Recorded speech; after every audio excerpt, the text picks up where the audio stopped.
Good morning dear students. आज हम 12वीं कला में अध्याय 5 मध्यकालीन समाज लगभग 10वीं शताब्दी से 17वीं शताब्दी तक यात्रियों के नजरिए से, यानी मध्यकाल को हम जानेंगे यहाँ भारत आए हुए यात्रियों के नजरिए से। मध्यकाल में अनेक विदेश यात्री भारत आए। इनमें से पुरुष तथा महिलाएं दोनों शामिल थे। कुछ सैनिक, कुछ पुरोहित, कुछ तीर्थयात्री के रूप में भारत आए। कुछ जो है भारत की साहसिक भावनाओं से प्रेरित होकर भारत यात्रा की उन्होंने। तो भारत आने वाले इन यात्रियों में से अनेक यात्रियों ने अपने संस्मरणों वृत्तांतों को लिपिबद्ध किया, यानी उनको लिख लिया, इकट्ठा करके लिख लिया। मध्यकाल में अनेक वृत्तांत जो है हमें प्राप्त होते हैं, इन्हीं के जो है वृत्तांत हमें प्राप्त होते हैं। तो प्राप्त जो वृत्तांत थे उसमें देखें तो विषय वस्तु जो थी, जो विषय वस्तु के संदर्भ जो थे अलग अलग थे। यानी कोई वृत्तांत जो थे वो राज दरबार की गतिविधियों से संबंधित थे, तो कुछ जो थे सामाजिक, सांस्कृतिक और धार्मिक गतिविधियों से। तो हमें जो है जो वृत्तांत मिले हैं उसमें ये भी देखने को मिला है कि सबके दृष्टिकोण अलग अलग है। यानी कुछ जो व्यक्ति जो है वो किसी वस्तु को सामान्य समझते हैं, तो कुछ उसी वस्तु को क्या समझते हैं, असामान्य समझते हैं, यानी उनके लिए वो इम्पोर्टेंट है। तो अलग अलग विषय वस्तु, अलग अलग संबंध और अलग अलग दृष्टिकोण। तो आज हम इस अध्याय में मध्यकाल में आए हुए जो है उपमहाद्वीप में आए हुए जो यात्री हैं उनके माध्यम से, उनके नजरिए से हम देखेंगे मध्यकाल, जिसके अंतर्गत हम पढ़ेंगे अल-बिरूनी, इब्न बतूता और बर्निया। बच्चों अब आगे चलते हैं हम अल-बिरूनी और किताब-उल-हिंद जो उनके द्वारा रचित ग्रंथ है उसके बारे में जानकारी प्राप्त करेंगे। तो सबसे पहले हम जानते हैं अल-बिरूनी का जीवन परिचय। इनका जन्म 973 ईस्वी में आधुनिक उज्बेकिस्तान में स्थित ख्वारिज़्म जो वर्तमान में जिसे खीवा के नाम से जानते हैं उसमें हुआ था। और 10वीं शताब्दी में ख्वारिज़्म जो था जहाँ उनका जन्म हुआ था वो एक शिक्षा का महत्वपूर्ण केंद्र था।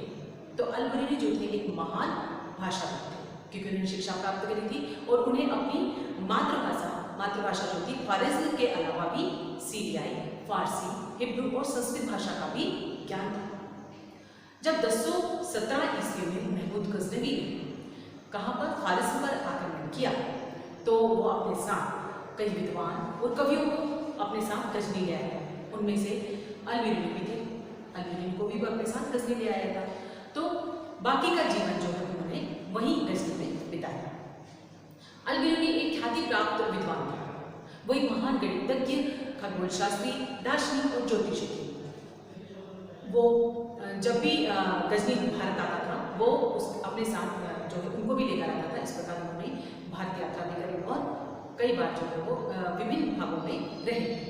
अब जानते हैं किताब-उल-हिंद के बारे में, जो कि अरबी भाषा में रचित किसके द्वारा लिखी गई, अल-बिरूनी के द्वारा। एक महत्वपूर्ण जो है ग्रंथ का निर्माण किया था उन्होंने, और इसकी भाषा शैली जो थी अत्यंत ही सरल और सहज थी। इस ग्रंथ में हमें धर्म, दर्शन, समाज, संगठन, रीति रिवाज, त्यौहार, मापतंत्र विज्ञान, भूगोल, ज्योतिषी, खगोल शास्त्र, मानव जीवन के कई पहलुओं की से संबंधित करीब 80 अध्याय जो बनाए गए हैं उसकी हमें जानकारी प्राप्त होती है। आगे जानकारी प्राप्त करते हैं इब्न बतूता और रिहला के बारे में। सबसे पहले जानते हैं इब्न बतूता का जीवन परिचय। इब्न बतूता का जन्म 1304 ईस्वी में मोरक्को के तेंजिया नामक नगर में हुआ था। इब्न बतूता को पुस्तकों के स्थान पर जो यात्रा का अनुभव होता था, मतलब जो यात्रा में जो वो जानकारी प्राप्त करते थे उसके ज्ञान को वो बेहतर मानते थे, वो महत्वपूर्ण मानते थे। यानी पुस्तकों से ज़्यादा जानकारी हमें जो है अनुभव, यात्रा करके जो अनुभव प्राप्त होते हैं वो रियल होते हैं।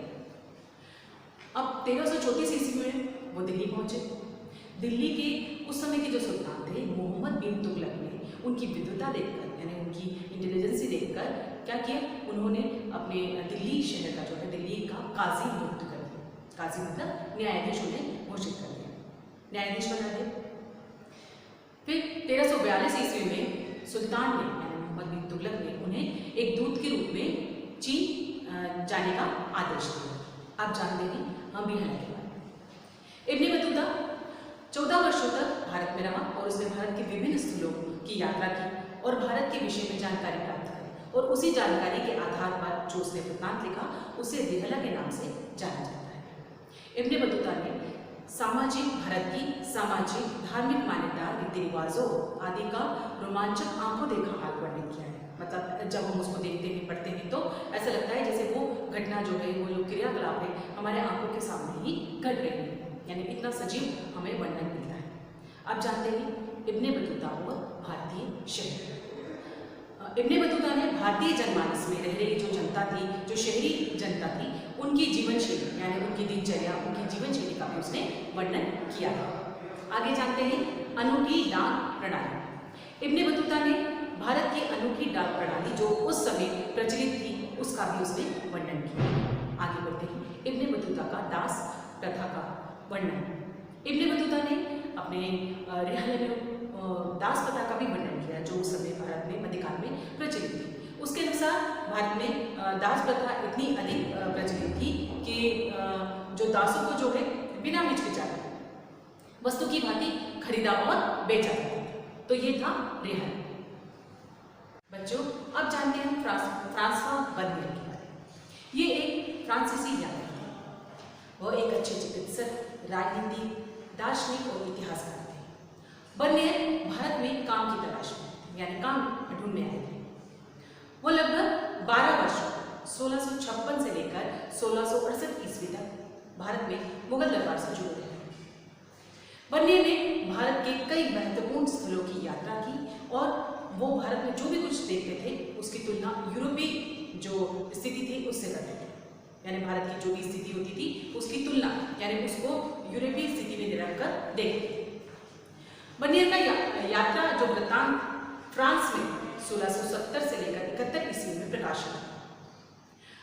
आगे बढ़ते हैं बर्नियर का भारत विषय दृष्टिकोण यानी भारत के विषय में उनका क्या दृष्टिकोण था। अपने यात्रा वृत्तांत में उनकी जो लेखन शैली की जो विशेषता थी वो पूर्व और पश्चिम का तुलनात्मक अध्ययन यानी वो दोनों ही पूर्व और पश्चिम पद्धति जो रहन सहन जो भी था उसकी वो तुलना करता था।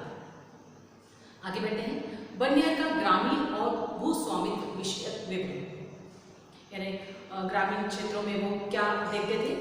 बर्नियर ने अपने वृत्तांत में भारतीय समाज को दरिद्र लोगों का जनसमूह बताया जिसमें संख्या ज्यादा थी और वो लोग जो अमीर हुआ करते थे, जो अल्पसंख्यक होते थे, उनसे वो शोषित होते थे। यानी अमीर लोगों से गरीब जो निर्धन वर्ग था उनसे वो शोषित होता था। और अगर भूमि के क्षेत्र में देखें तो सम्राट जो था समस्त भूमि का स्वामी होता था और अपनी इच्छा से वो क्या करता था, भूमि वितरण करता था और वो भी वो किसको दे देता था, अमीरों को देता था, जो कि एक अनर्थकारी नीति थी। अब जानते हैं बर्नियर का शहरी केंद्रों से समस्त जो विषय के विवरण। शहरों को उन्होंने शिविर कहा। बर्नियर ने शहरों को क्या कहा, शिविर कहा, क्योंकि जो उसको अस्तित्व बनाए रखने के लिए, उन शिविरों को अस्तित्व बनाने के लिए राजकीय संरक्षण पर निर्भर थे। यानी राजा कहीं जाता था युद्ध से सिलसिले में या किसी कार्य के सिलसिले में तो वहाँ वो शिविर बना लेता था और वहाँ पर जब जितनी दिन वो रहता था उतने दिन वो उसका शिविर का निर्माण रहता था। उसके जाते ही यानी उसके वहाँ से हटते ही वो शिविर खत्म हो जाता था, ये उसका मानना था। लेकिन अगर हम साक्ष्य देखते हैं, पीछे देखते हैं तो 17वीं शताब्दी में पर्याप्त नगर जो कि कई उत्पादन के नगर थे, व्यापारिक नगर थे, बंदरगाह नगर आदि थे, तो हम कह सकते हैं कि 17वीं शताब्दी में कई नगर थे। आगे जानते हैं बर्नियर का सती प्रथा जो था विषय प्रथा। सती प्रथा के बारे में उनका क्या नजरिया था। उनका ये मानना था कि उस काल में महिलाओं को स्वेच्छा से अपने वृद्ध पति के साथ सती होने दिया जाता, यानी वो सती हो जाती थी स्वयं से, लेकिन अधिकांश महिलाओं को जबरदस्ती सती करवाया जाता। तो बच्चों ये थे फ्रांसवा बर्नियर जिनकी जानकारी मैंने अभी ली। तो यहाँ समाप्त होता है हमारा आज का अध्याय। तो उम्मीद करती हूँ आपको बहुत अच्छे से समझ में आया होगा और आपने ध्यान से सुना होगा। धन्यवाद।